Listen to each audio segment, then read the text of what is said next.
Salutations everyone, Dreamforge here with another build guide for Battle Brothers. Today I want to talk about one of my absolute favorite builds, the Rogue. Rogue is dagger wielding killing machine on the battlefield if played properly. What I really like about this build is it uses some perks that other builds don't use to great effectiveness. How do you actually skill him? So the first level, so I always have him in the backline, and you want to level your rogue pretty fast if you can. So taking this in the beginning is actually a pretty good idea. And afterwards, I probably take something like Gifted. You want to give him dodge, because dodge is a big part of his survivability.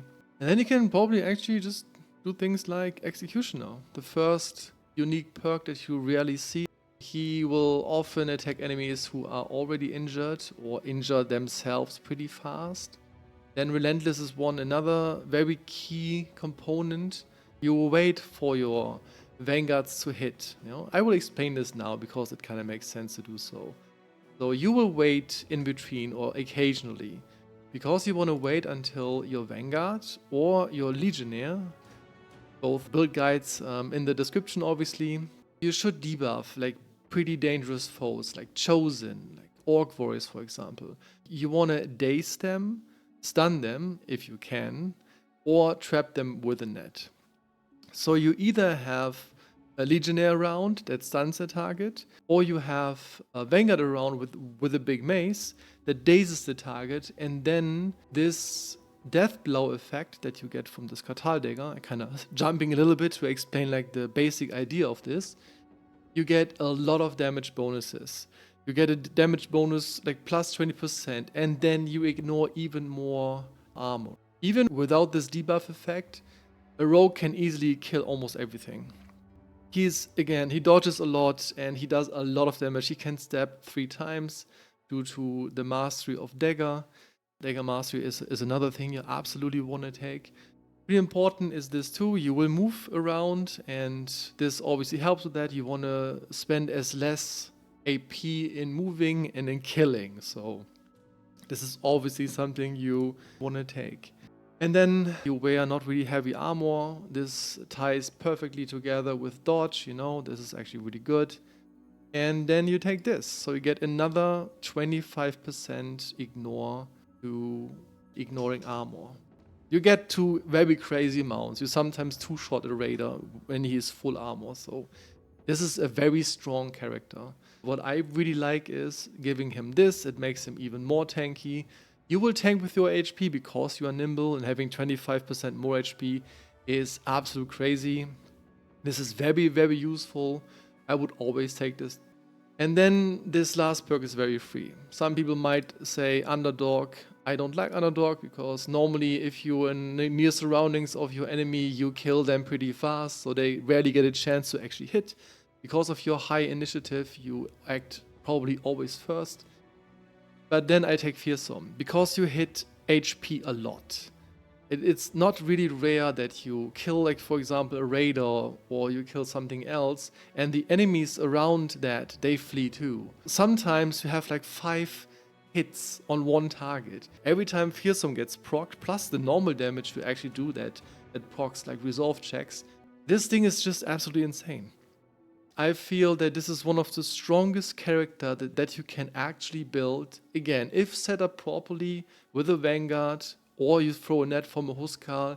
That's another build I can link in the description. It is absolutely crazy. This is how it kind of works. So you wait with your rogue, then you go in with your legionnaire or with your vanguard with a mace. Then you stun the target, you net the target, or you daze the target, whatever you want. And then after that, you jump in with the rogue, you attack probably 2 times, and then because your initiative is so high, you have another 3 attacks the next start of the round. This is like 5 attacks. And I'm kidding you not, almost nothing survives that. Even if that target survives that, they're probably running away. True, there are enemies who are resilient to this, but I will talk about this in a minute. But this is kind of how I build it. I feel this is the best way you can do it. If you want to have a rogue very early on that is there to puncture, to get you a lot of gear, I wouldn't recommend that, but you could do this. This could be how he is equipped, so pretty easy. But I would never do this before I have at least dodge and at least dagger master. Before that, he can't stab 3 times in one row, and this is kind of like the setting point of this class anyways. This is endgame gear. This is a decent hem you can buy. They basically never drop. And this is, I think, the best nimble chest that is not famed. Yeah, maybe you can give him even assassin's gear. That would be kind of fitting. And this is the star of the show, the Katal dagger, which you then unlock Death Blow.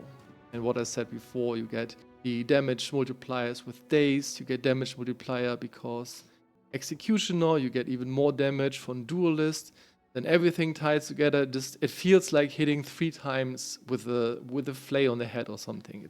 You always want to have one normal dagger with you, because sometimes, you know, there's maybe a leader you want to dagger down, a hedge knight or something, and stabbing 3 times with puncture is pretty strong.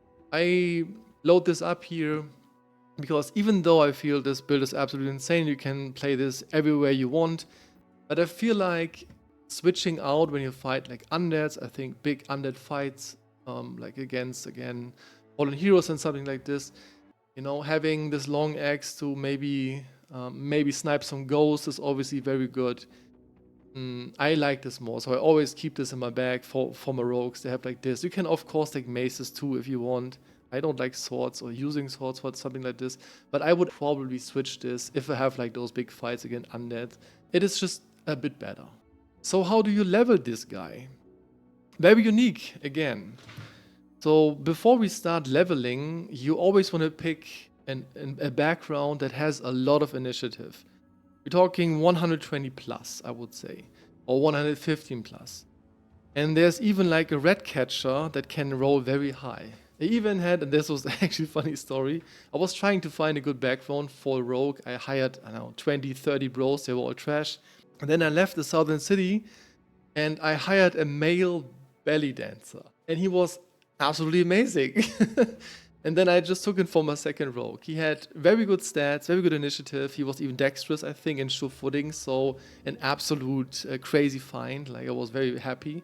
And I just took him. So you need a very high initiative base. And you really want to probably having like 1 or 2 stars even that. Because you'll have initiative probably every level. Or almost every level. At some point you want to hit like 140 plus initiative. This is very important. This gives you a lot of defenses because of dodge. 15% of your initiative goes into melee defense and range defense. And having 2 of those, I wouldn't go further than 2. With maybe support, you have like 4 or 5 vanguards / legionnaires. It's just a beautiful combination of CC, of stunning, of dazing, and then of absolutely killing. You don't level fatigue with this. You want to have, like, I would say, just like a normal fatigue range, maybe aim for roughly 100 or something like that. Resolve, as always, you want to have 45 resolve. And then again, you just level initiative. Melee attack is obviously very, very important. You really have to hit, because if you don't hit, then your target will survive or not flee, and then they tend to hit back. And even though you're very dodgy, one unlucky net, a big swing of a mace in your head, and you die very fast, or you can die. It doesn't really happen often. And then, of course, melee defense. You don't have to push this to absolutely insane degrees, because you get a lot from dodge. And that's basically it. I sometimes sprinkle in 1 or 2 rounds of range defense if it rolls very high, because they tend to get focused a lot. I don't know what it is, what the algorithm of the game decides this. I'm not 100% sure on that, but they shoot them a lot. I don't know why.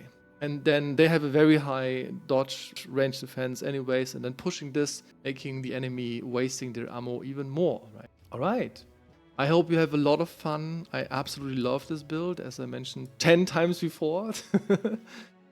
I see you in the next build guide. I wish everyone a great day. Have a good one.